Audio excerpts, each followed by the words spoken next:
Hürmetli vatandaş, Ukrayna'ya tecavüz kıldı Rusya, 30 kilometre işkirlep girdi dedi kazı. Her vatandaş, hadise şundak, oraya şundak oldu. Yani müşkin içindeki cimlik ve hareketli canına körüp durması. Selbi hadise, Amerika Koşmuş Ştatları kabul kılanmaydıgan, ya ki Garp dünyası kabul kılanmaydıgan selbi hadise. Bu selbi hadisenin biz icabi tahlil kılıp bakaylı. Ya ki bizim düşümüz olsun bu iş, ya ki bizim hiyalimiz olsun bu iş, icabi tahlil kılıp bakaylı vatandaşlar. Kaynağı yerden başlaymayız. 1989 yıl 5. aydan aldığın kaptısı. Ahmak BBC çizgiler eğitim etmedi, mançıncı günüydü. Ne mi dedi? Rusya, Kreml yakı Rusya hükümeti. Aynı çağda Germaniya bile Rusya oturuşta. Stalin bile Hitler oturuşta. Hitler'in Taşkı İşler Ministeri Dimitrov bilen Rusya'nın Taşkı İşler Ministeri Molotov oturuşunda. 1938 yılı mı 39 yılı? 8. ayda tüzülgen şartname özara tecavüz kılışmaçlık şartnamesi. Bu şartname arkalı Germaniya, Çekiye ve başka Şarkı Avrupa'daki bir kısım devletlerin zimini besip aldı. Polşa'nın bir zimini besip aldı. Rusya bu şartname arkalık Baltık boyundaki 3 devlet Azaniya, Estonya, Latviya'nı besip aldı. Şu şartname ne? Şu şartname ne o vakıda Besarabiyanı, belki Germaniya besip aldı değil. Şu şartname ne? Rusya hükümeti 1989 yıl 5. ay. Bekar kıl. Bu bir dokmuş. Vatandaşım, bu bir dokmuş idi. Aylık ötüden dokmuş idi. Şartname bekar kılış dokmuşu idi. Şartnameni inkar kılış dokmuşu idi. Demek bu şartnameni inkar kılış Baltık boyundaki devletlerge, Şarkı Avrupa'daki devletlerge azatlık elip geliden Rusya ya sabık Sovyetlerinin tömür tapınını burayında kötülük ötüden inkar kılış, kötülük ötüden tertipini şöyle cakarlaş diyeceğiz. Çünkü şarttan bekar kılır. Bu bir dokmuş ailini bitirgen bir dokmuş. Şu vakta eğer zaman uğurlaştığın olsa belki geçtiğinde o. Belki vakit emezdi bu sizden bizim hiyalimiz. Belki Xuda şunda uğurlaştığın. Şu vaktada Rusya hükümeti neymiş ki? Xitay ile tüzgen Rus-Xitay şartnamesi 1945 yıl, 1952 yıl. Bu şimdi eğizge edip duraydı. Neymiş ki bu şartnameleri bekar kılmış? Bu bir dokmuş idi vatandaş. Bu bir dokmuş. Birisinden ayrılıp öttü, bu dokmuş gelgende ayrılıp ötendir. Toktap kal. Bu şartnameler Uygurustan, Manyuriye meselesi, Mongoliya meselesi. Berip çetildiğin şartlar. Çünkü Uyguristan'da kurulan devlet şunda setildi. İşte kuş bölündü o.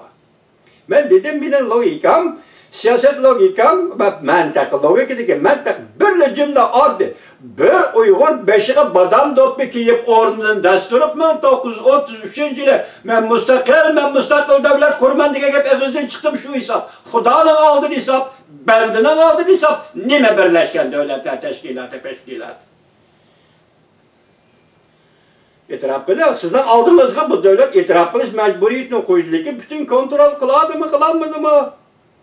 33. yıldaki devleti Stalin bastırdı diye bütün kontrol kılış yetişemedi. Lakin 44. yılda kurulan devlette Ahmetcan Kasım'ı Xotan'ı yitip geldi, Kumol ve Turpan'ı yitip geldi, Altay'ı yitip geldi, Esamakan'ı Xolcuğa yani müstakillik dekarlığın Xolcuğa kayıttı. Demek Ahmetcan Kasım'ı şeyler geldi.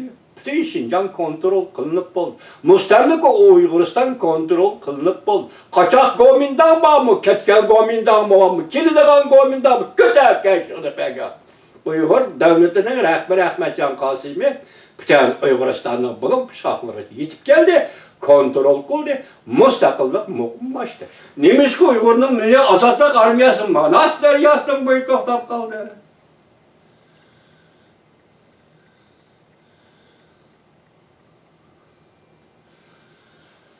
Şunadaki Ahmetcan Kasimiler neymiş ki öldürüldü. Rus bilen Xitay oturusida. Vatandaş ya. Bu şu tarif değil. Şuna ben bir dokmuştun ayrılıp ötken Rusya Federasyonu, ikinci dokmuştun ayrılıp ötemedi. Ende ben icabi, selbi nesin icabi tahliqlaydım. Ende Prezident Vladimir Putin siz Lugansk'yi Donetsk rayonlarının müstakillığını itiraf kıldınız. 1944 yılı 11. ayının 12. günü. Şu vakti Stalin'in kollusu ve medet birişiyle ilan edilgen Uyguristan'ın müstakil devletini.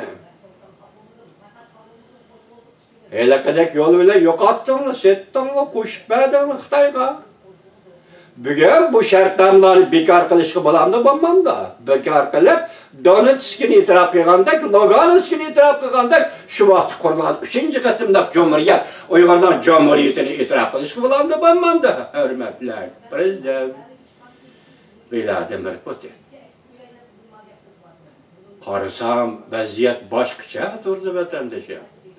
Hazır bir iki xil vaziyet var. Birincisi real vaziyetin kölengisi.